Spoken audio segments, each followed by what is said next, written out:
All right, we are diving into a pretty wild story today, a vision from the book of Daniel that's about 2,500 years old. It's this cryptic tale about a ram, a goat, and a really nasty king. But the craziest part? It's how historians and commentators believe it pinpoints, with startling accuracy, some major moments in world history. And that brings up the big question right at the start. Is it possible? Could a vision from way back in the 6th century BC actually map out the conquests of Alexander the Great and the reign of a brutal tyrant centuries before they even happened? Well, let's jump in and take a look. So, first let's just get our bearings on the timeline, because this is key. The vision happens around 551 BC. The events it supposedly describes, like Alexander's rise to power, don't even kick off for more than 200 years. And the tyrant's most infamous act, that's almost 400 years after Daniel had the vision. I mean, that's an incredible gap, which is exactly why the claims of prediction here are so astounding. Okay, so picture this. The story kicks off in the 3rd year of King Belshazzar's rule. The prophet Daniel, he's an old man at this point, living in exile. And at this moment in history, Babylon is still the world superpower. But that's all about to change. So Daniel sees these two symbolic animals. On one side, you've got this powerful ram. It has 2 horns, but one is bigger than the other, and it's charging out of the east. On the other side, there's this enraged male goat with a single, massive horn. It's coming from the west, and it's moving so fast it looks like its feet aren't even touching the ground. You can just feel the showdown that's about to happen. And the battle? Wow, it's not even close. The goat just attacks with this unbelievable fury and completely overpowers the ram. It literally shatters the ram's horns and just tramples it into the dust. It's a swift, brutal, and total victory. The ram stands no chance. So what on earth does all this symbolism mean? Well, the cool thing is, we don't have to guess. The text itself gives us the key to decode these symbols, and this is where it starts to get shockingly specific. First up, the ram. The vision tells us flat out that it represents the kings of Media and Persia, the Medo-Persian Empire.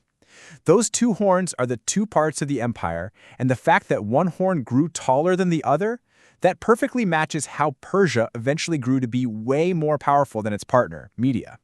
And what about the boat? Yep, the vision identifies it as the Kingdom of Greece. Remember how it came from the west and moved so fast it didn't touch the ground? That is just a perfect picture of Greece's location relative to Persia and the absolutely lightning-fast speed of its military campaigns. And that one big, noticeable horn on the goat's head, that's interpreted as its first king. And if you know your history, there's really no debate here. That's Alexander the Great, the guy who united the Greek city-states and led the charge that crushed the Medo-Persian Empire. But here's where the vision takes a really dramatic turn. Just as the goat reaches the absolute peak of its power, suddenly that great horn is snapped off. This lines up with chilling precision to Alexander the Great's unexpected death in Babylon. He was just 32 years old, right at the height of his power. And the vision keeps going. In place of that one broken horn, 4 new horns sprout up, pointing to the 4 winds of heaven. And what do you know? That's exactly what happened in history. After Alexander died, his massive empire was eventually carved up among his 4 top generals, Cassander, Lysimachus, Ptolemy, and Seleucus. But hold on, the story's not over, because out of one of those 4 new horns, a small horn starts to emerge.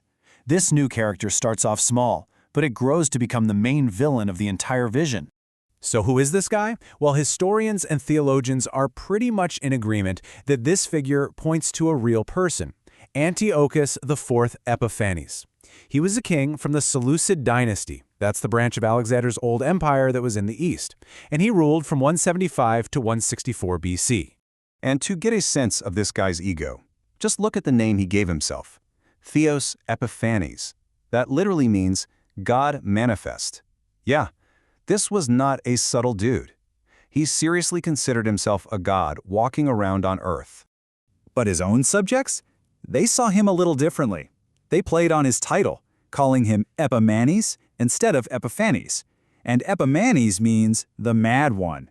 That little contrast pretty much tells you everything you need to know about his crazy and brutal reign. Okay, quick but really important clarification here. You don't want to get this small horn mixed up with the little horn from another one of Daniel's visions.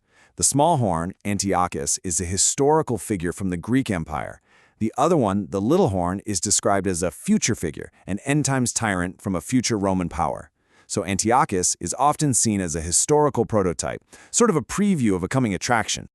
Now, this is where it all comes to a head. The prophecy zeroes in on this small horn's actions.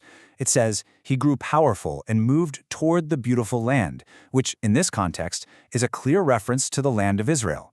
And that put him on a direct collision course with the Jewish people and their faith.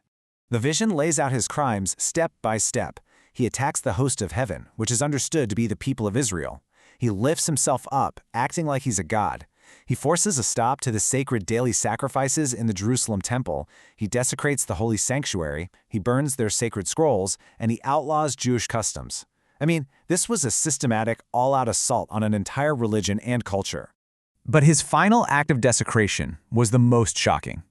In 1680 BC, Antiochus marched his forces into the Holy Temple in Jerusalem, set up an idol of the Greek god Zeus, and then sacrificed a pig, a ritually unclean animal, on the holy altar. This single act became infamous in history as the abomination of desolation, and it's seen as the direct fulfillment of the vision's most dire warning.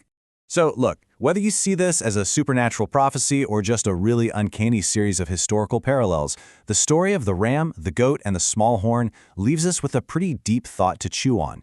Is history just a random, chaotic series of events, or are there patterns, echoes that repeat over and over, with figures like Antiochus serving as a type of blueprint or maybe even a warning for things yet to come?